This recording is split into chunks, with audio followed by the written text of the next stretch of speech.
somos una de las ciudades más diagnosticadas y entonces ya tenemos muy claro cuáles son nuestras problemáticas. Lo que hace falta es voluntad muy expresa por parte de los gobiernos de reconocer las problemáticas que están presentes, de reconocer que también políticamente puede ser muy redituable atender esas problemáticas. Y respecto a la gente, yo estoy convencida que hay muchos juarenses y mucha gente que no es juarense que vive aquí, pero que ya de alguna manera también se siente parte de la ciudad, que están haciendo cosas. Y creo que hay que seguirlas haciendo, ¿no? Con la misma fuerza, con la misma voluntad, con la misma decisión. Creo que mi reto principal ha sido siempre el reto de mantener la esperanza. Por mi esperanza respecto a la ciudad que queremos y mantener la esperanza en la posibilidad de cambios profundos.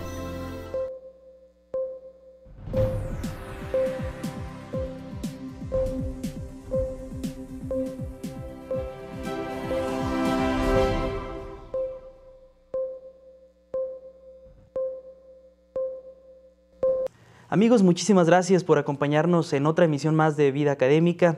El día de hoy me complace en recibir a la doctora Elsa Patricia Hernández Hernández. Doctora, muchísimas gracias por acompañarnos. Muchas gracias por la invitación, es un gusto muy grande estar aquí con ustedes. ¿Cómo está? Contenta, tranquila y aquí a la expectativa para ver qué ocurre con nuestra entrevista. Pues de nuevo gracias y por acompañarnos a este espacio de Vida Académica donde pues la idea de nosotros es rescatar el lado, aparte del lado profesional y el lado académico, pues también el lado humano de quienes hacen posible la universidad. Y para ello me gustaría que nos platicara cómo define la doctora Elsa Patricia Hernández Hernández a Patricia Hernández. Bueno, creo que Patricia Hernández es una persona muy interesada por su entorno, una persona que es humana. Creo que esa sería una condición que trato siempre de rescatar. Pienso que soy una mujer también trabajadora, pienso que soy amiga también y que soy madre, esposa y una profesora. Eso es lo que define mi actuar, ¿no? En realidad definiría lo que soy con base en esas dimensiones en las que yo me muevo, que son muy variadas. ¿Qué le apasiona? Me apasiona la vida, me apasiona el conocimiento, me apasionan las personas, me apasiona ver el transcurrir del tiempo y las posibilidades que se abren cada día, ¿no? Cuando nos levantamos por la mañana.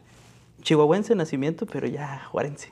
Sí, en realidad sí, he pasado más tiempo de mi vida en Ciudad Juárez. Ahora sí estoy en un momento en el que puedo hacer ese tipo de balance. Y sí, soy chihuahuense, nací en un poblado que se llama Santa Bárbara, en Chihuahua, pero realmente el resto de mi vida ha transcurrido principalmente aquí. ¿Tiene buenos recuerdos de Santa Bárbara? Claro que sí. Es el lugar de la alegría, del juego, es el lugar de la frescura en las mañanas. Es el lugar de la inocencia también. ¿Aún visitas Santa Bárbara? Sí, soy asidua.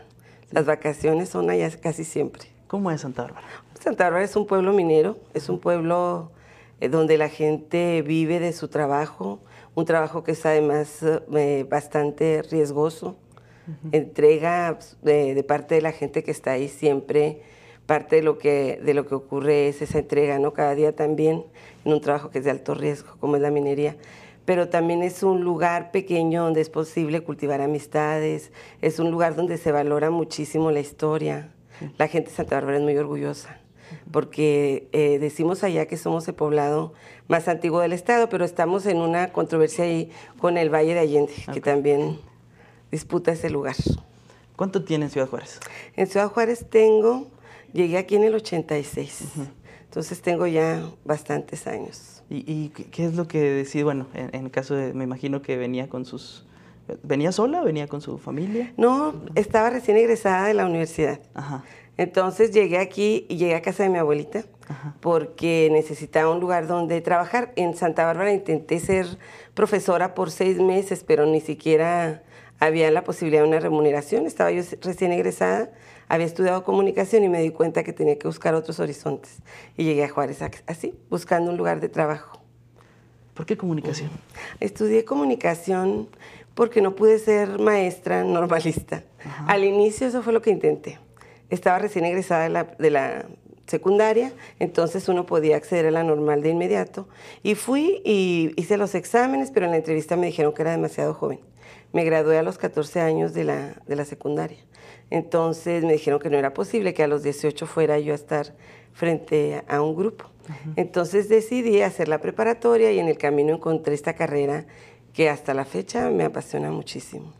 Entonces, de alguna manera, la docencia ya estaba ahí, así, ya tenía mucha presencia desde temprana edad. Así es, porque siempre, de hecho, incluso ya en mi carrera como periodista, que es a lo que me dediqué los 13 años siguientes después de egresar de la universidad, estuve siempre dando clases o en preparatoria y buscando la manera de dar clases en la universidad. Entonces sí, ahí estuvo siempre presente. A mí me gustaría que nos platicara sobre eso, sobre su labor como periodista, porque fueron algunos años antes de estar en la docencia.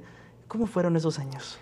Yo los valoro mucho porque me permitieron conocer la ciudad, me permitieron caminarla, me permitieron identificar actores interesantes, desde políticos, líderes de opinión, pero también conocer a la gente en las comunidades. Uh-huh. Hay una parte del periodismo que para mí es muy valiosa, que es esta cercanía con las personas. De alguna manera, las personas en la calle, las personas en las colonias ven al periodista como una posibilidad siempre, uh-huh. Una posibilidad de plantear cosas al periodista, uh-huh. ¿Verdad? Quizá el medio no cumpla las expectativas que la gente tenemos sobre ellos, porque finalmente son empresas, pero la cercanía del periodista con las personas de la comunidad es importante.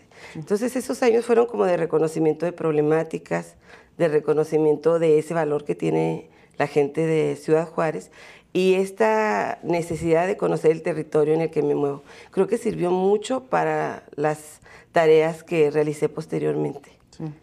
El deseo de seguir estudiando es el que, donde dice, hasta aquí dejo el periodismo. Sí. Sí, siempre, porque siempre quise ser docente. Uh-huh. Y con el tiempo fui notando que el espacio que yo quería era el de la universidad. Entonces yo necesitaba prepararme mucho más, porque sí sabía que había esa exigencia. Yo necesitaba conocer más. Y incluso en los medios llegó un punto en el que yo me di cuenta que no podía profundizar de la manera en que quería. Sí se planteaban problemáticas sociales, sí era posible interactuar con las personas, pero como dicen, por ejemplo, en televisión, ustedes saben que hay un dicho que el tiempo en televisión es muy corto y es valioso. Entonces yo necesitaba tiempo para análisis de otra índole y en ese tiempo se abre en la UACJ la maestría en Ciencias Sociales. Okay. Entonces de inmediato, no dudé ni un instante, a pesar de ese amor profundo por mi carrera y por la profesión, pero no dudé en un instante en dejar esa etapa de mi vida uh-huh. e iniciar la otra y empecé con la maestría en Ciencias Sociales. ¿Y fue difícil esa transición, dejar el periodismo? No, en realidad no. Uh-huh. 13 años muy intensos, fueron 13 años muy intensos y los periodistas que me escuchen sabrán que hay un periodo en el que uno se cansa un poco, uh-huh. Se cansa y sobre todo por esto, ¿no? Porque hay también cierta rutina, cierta repetición de tareas y cierta imposibilidad de trascender algunas cosas que uno quisiera a veces trascender como investigador. Entonces no, lo disfruté muchísimo, mucho, volver al aula, volver a tener la oportunidad de leer, la exigencia de leer y de escribir, en realidad para mí era un disfrute muy grande. Reencontré amigas y conocí a otras y bueno, creo que desde un inicio me sentí parte de la UACJ de nuevo.